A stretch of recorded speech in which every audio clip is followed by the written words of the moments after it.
పిత, పుత్ర, పవిత్రాత్మ నామమున ఆమెన్. సిఎస్ఎస్ఏ జ్ఞానవని ప్రేక్షకులందరికీ శుభోదయం. ఈనాడు పునీత మార్తమ్మ గారి గురించి ధ్యానించుకుందాం. పునీత మార్తమ్మ గారు మరియమ్మ, లాజరులకు అక్క.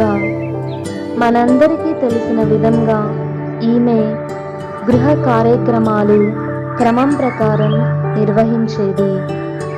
ఈ ముగ్గురు ఉన్నత కుటుంబం వారు. యూదయాలో యేసు ప్రభువుకు మిత్రులు. అందువల్ల యేసు ఆ ప్రాంతంకు వచ్చినప్పుడల్లా వారి ఇంట బస చేస్తుండేవారు. మార్తమ్మ కూడా ఎంతో శ్రద్ధ కలిగి ప్రభు సంక్షేమం పట్టించుకునేది. వారికి ఇష్టమైన ఆహార పదార్థాలను తమ శక్తి మేరకు వండి వడ్డించి సంతృప్తి పడేది. మనం సువార్తలో ఒక గొప్ప సంఘటనను చదువుకుంటాం. పునీత లూకా గారు రాసిన సువార్త 10వ అధ్యాయము 38వ వచనం నుండి 42వ వచనం వరకు.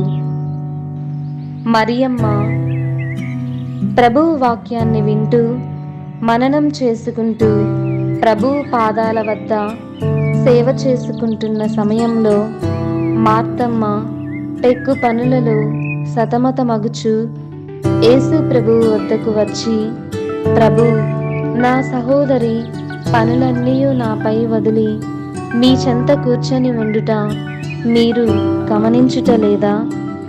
నాకు సహాయం చేయుటకు ఆమెను పంపుడు అని చెప్పెను.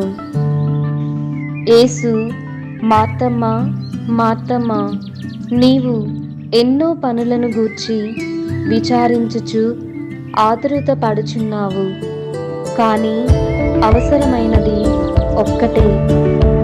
మరియమ్మ ఉన్నతమైన దానిని ఎన్నుకున్నది, అది ఆమె నుండి తీసివేయబడదు అని సమాధానమిచ్చారు. అనుదిన జీవితంలో ఇంటి పనులలో సతమతమయ్యే వ్యక్తిగా మార్తమ్మను చూపించి మరియమ్మను పాప పశ్చాత్తాపంలో క్షమాపణ పొంది ప్రభువు వాక్యాలు ధ్యానించి శాంతి పొందినట్లుగా సువార్తలో చదువుకుంటున్నాం. ఈ ఇద్దరి జీవితాల్లో ప్రభువు మరియమ్మ జీవితంని సమర్థించారు. వెలుతురున్నప్పుడే ఇల్లు చక్కబెట్టుకోవాలని అన్నట్లు, అవకాశం ఉన్నప్పుడే వెంటనే వాక్యం వినడం, ఆత్మశుద్ధి కార్యక్రమం చేపట్టాలని ప్రభు చిత్తం. భౌతిక ఆహారం, ఆత్మాహారం సమస్య వచ్చినప్పుడు మొదట ఆత్మాహారం వైపు మగ్గు చూపారు ప్రభువు.